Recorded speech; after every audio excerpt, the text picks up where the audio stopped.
तसनोस news में खबर शामिल करते हैं जिला मुजफ्फरगढ़ के इलाके शाह जमाल से, जहां टाइगर फोर्स की ट्रेनिंग का एहतमाम रेस्क्यू ऑफिस में किया गया।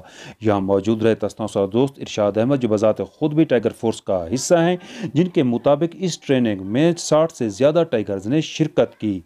ये तरबीती मशक तकरीबन 4 घंटे तक जारी रही, जिसमें इंसानी जानों माल मवेशियों के बचाव के साथ कौमी अमलाक को नुकसान से बचाव के लिए तरबियत दी गई।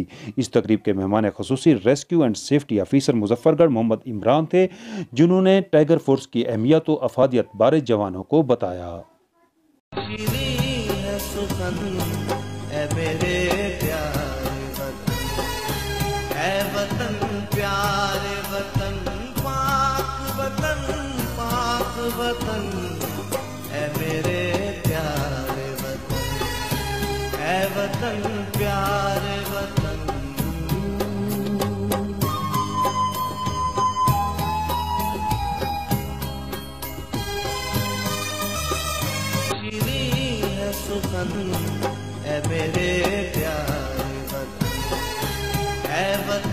प्यारे वतन,